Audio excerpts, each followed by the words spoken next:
Mariamu ninaona ana mimba nilifikiri tu ni amevimbiwa tumbo, labda ana safura au leo amekula sana, lakini naona kwamba tumbo linaendelea kuvaje. Huyu ana mimba bwana. Sasa nifanyeje? Mimi nitamwacha kwa nini? Kwa siri, yasiwe mambo makubwa. Manake inawezekana alishamtolea mahali yenyewe naacha. Alishamchukua na kumchumbia, manake kama ni posa umeshafanyaje? Umeshalipa na posa. Ilikuwa ni changamoto sana kwa Yusufu. Ilikuwa ni jambo ambalo lingemfedhesha, lingemfanya awe na hofu na mashaka. Lakini maandiko yanasema kitabu cha Mathayo 1:18, kuzaliwa kwake Yesu Kristo kulikuwa hivi: Mariamu mama yake alipokuwa ameposwa na Yusufu, amefanyaje? Ameposwa, manake hela ishatolewa hapo. Watu washakula, mzee nani sijui. Baba yake Mariamu kama ni nyumba ameshaenda kuwezekea hela hiyo.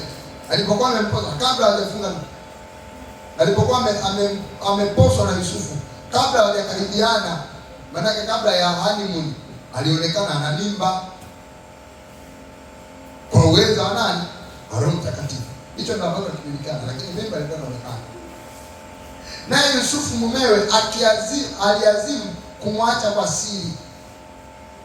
Mstari wa 20, nataka uzingatie mstari wa 20. Basi alipokuwa akifikiri, sema akifikiri, sema akifikiri, sema akifikiri, sema akifikiri, sema akifikiri. Alipokuwa akifikiri hayo, tazama, malaika wa Bwana alimtokea katika ndoto akisema.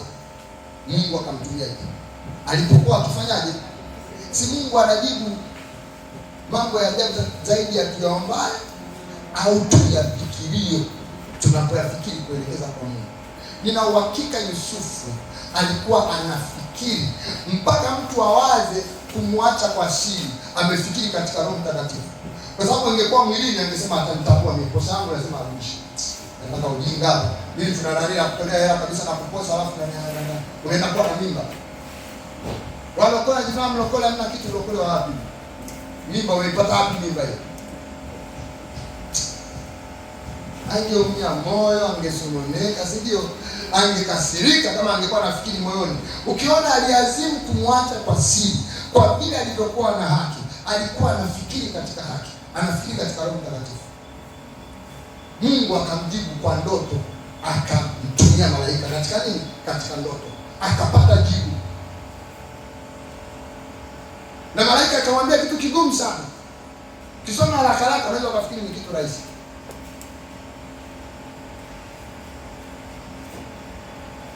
Usihofu. Akamwambiaje? Akamwambiaje? Usihofu. Weka hofu pembeni, kwa sababu kuna uwezekano angehofu. Alikuwa anaogopa tena, huyu kama hatujaoana ameshakuwa na mimba huyu. Huyu atakuja anaambia na bodaboda wake.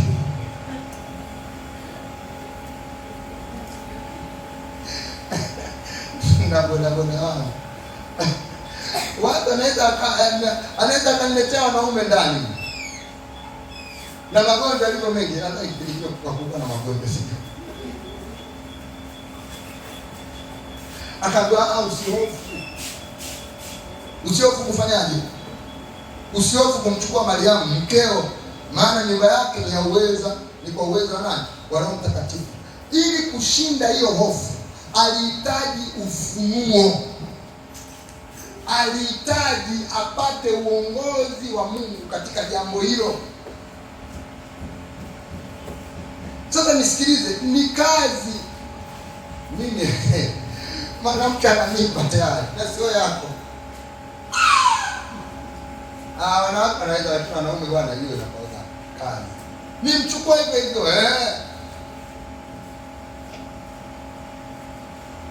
wewe, mimi Mungu nimemsamehe, sawa? Mimi wala sina hata hiyo makosa nimefanya. Lakini nimchukue tena, mimi nishamsamehe. Unahitaji upate uongozi wa nani? Wa Roho Mtakatifu. Kuna mambo ni changamoto, ni magumu, hili jambo alikuwa jambo rahisi. Israeli umeshaposa mwanamke tayari inajulikana. Alafu anani kwamba kwanza wewe na yeye kwanza maisha yako hatarini. Mmefanyaje zina? Ibidi mpigwe na mawe wote, ufe. Lakini unaambiwa mchukue. Mkeo tayari wanamisha wafundisha ndoa nyingi. Bwana asifiwe. Alipokuwa akifikiri, Roho Mtakatifu akasema. Roho Mtakatifu akasema. Unajua mimi nimeshatokea na malaika mara nyingi. Na nilikuwa sijui kwamba ni malaika.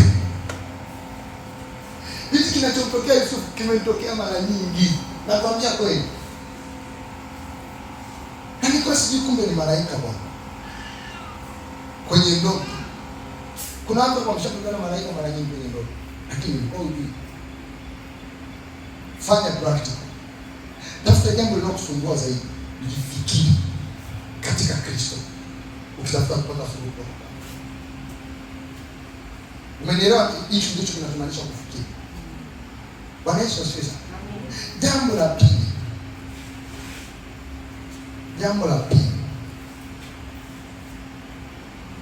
Nataka nimalizia. Ile la kwanza unapofikiri, jitahidi kila mara. Sawa? Likirudi tu moyoni kaa nalo. Lakini nielekeze Bwana kwa Yesu. Mara nyingine huaga natoka naenda natembea, sio natembea tu. Lakini napotembea moyoni nina swali. Bwana Yesu, hivi bado unavyoangalia ni usiku. Kuna mahali tunakosea. Hivi tunafanya kama unavyotaka. Tusaidie tu.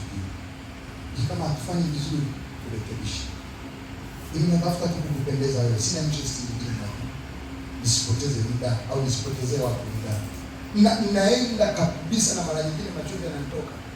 Kwa sababu nataka wewe unajua una nguvu zote, lakini nakutumainia wewe. Usiache ninakosea na unafanyaje? Umekaa kimya na kuomba uniambie. Mara nyingine sina je, nataka tu nijue. Sasa ukiwa na jambo hasa inakuwa rahisi kujua. Kuna jambo maalum. Na nakwambia mara zote nimepata majibu. Nakwambia kweli. Mara zote nimepata. Nilikuwa na muda ningekuelezea visa viwili vitatu ambavyo vimetokea.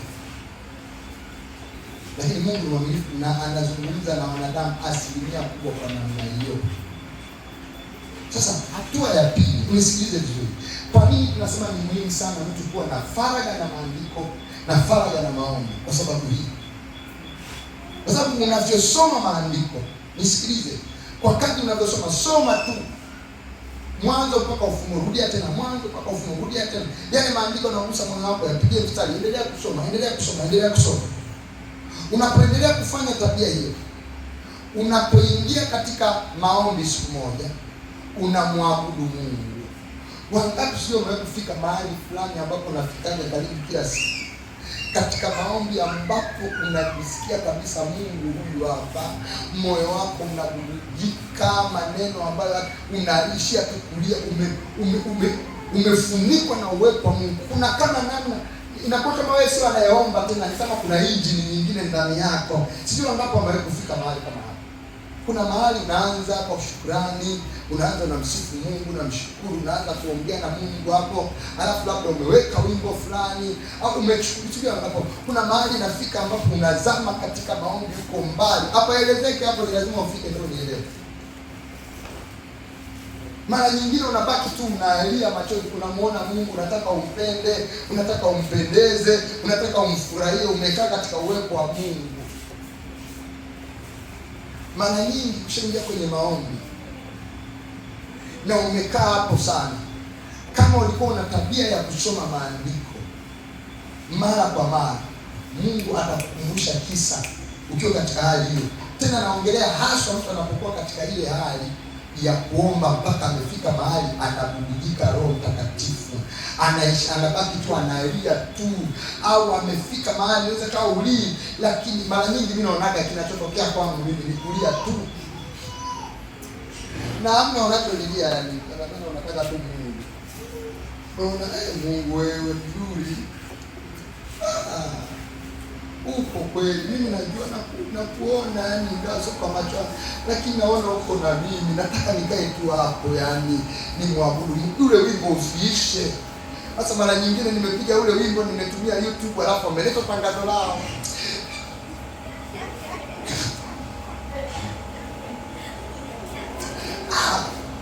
Umeweza kuingia katika wimbo mzuri, alafu ukakatishwa. Tangazo linakuja tena la kishetani kabisa.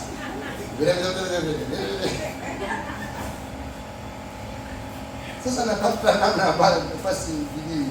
Mara nyingine natoka nimeamka, Mungu ameweka wimbo fulani moyoni mwangu. Kwa hiyo naenda kwenye maombi tayari nimeanza kuimba, nikiweka tu kule tayari basi tunaimba hapo. Kwa hiyo nitakaa katika mara nyingi namwambia Mungu, nisaidie nisirudi nyuma, nisikuaibishe, nikupendeze, niajue mapenzi yako, na bila kujali napitia ugumu gani, nikae tu hapo katika kuyafanya mapenzi yako, nikufurahishe wewe, useme tazama mtumwa mwema mwaminifu. Nataka hapo maombi yangu mara nyingi yawe hayo. Mimi Bwana niko tayari, unachotaka nifanye ndio hicho na mimi nataka nifanye, nisaidie tu Bwana, nisaidie. Hapo ukishakaa ukaomba sana, hapo linakuja andiko. Mara nyingi umetokea unakuja ufunuo wa andiko. Ni andiko moja umewahi kulisoma katika kitabu cha Yohana, alafu unaona si hata Mathayo anasemaga hivyo hivyo. Ndio maana hata Yoeli na yeye anasema hivyo. Nimewahi kuliona ile andiko. Hata baba amewahi kuhubiri hivi. Mambo yana connect hapo. Ukifikiri vizuri utakumbuka hicho kitu kilichofunuliwa kinaendana na kitu kilichokuwa unafikiri. Sijui nikuelezeje tena hatua ya pili. Na muda umeisha, na muda umeisha. Lakini pale pa faragha, kusoma neno, kusoma maandiko na kuyatafakari. Unapokuwa katika maombi, Roho Mtakatifu atachukua moja kati ya maandiko uliyowahi kuyasoma, atalivuvia, litakuja moyo wako liko hai. Ndio maana ni muhimu sana kuyasoma, na mara nyingine ni muhimu sana kuyakariri, kwa sababu atalitoa sasa katika kichwa chako kama umekariri, ataliingiza moyoni. Ukipata wakati kama huo, mara nyingi wale ambao tunahubiri au tunafundisha neno, itakuwa inahusiana na neno utakalohubiri Jumapili hii. Ndio maana ukija unasikia mchungaji anaongea yale nilikuwa nayawaza, lakini nilipata huko, nikaunganisha maandiko, nikaandaa somo hapo, hatua 3 za kufanyaje. Ilikuwa nguvu za rohoni. Nilisoma tu na mtoto akakuwa, akajenga roho, akakuwa, akaongezeka nguvu rohoni. Kumbe nguvu rohoni huwa zinaongezeka. Maandiko yakaanza kutindika, yanapanda. Ndio tukapata somo la nguvu za roho. Na tulipolifundisha, Mungu kweli akawajaza watu nguvu za nini? Za roho. Kwa sababu alikuwepo, yeye ndo alisema. Na hilo andiko lilikuwepo moyoni, akilini, lakini alikuwa limefika moyoni. Nilifika moyoni nilipokuwa ninamwabudu Mungu katika faragha na yeye. Ukifanya hayo mambo mawili, hautaishi katika hofu tena. Lazima utakuwa unaendea jambo kwa uhakika, kwa imani, sio kwa kusitasita. Kwani itakuwa imesema na Bwana na yeye ana nguvu zote. Hautangoja mazingira, utaliendea hilo jambo kwa sababu mtaji wako ni Mungu aliyesema. Na nani anatamani watu wote wangekuwepo leo? Kwa sababu unajua mara nyingine vitu vya kipekee vinafundishwa siku za kawaida. Mambo sana.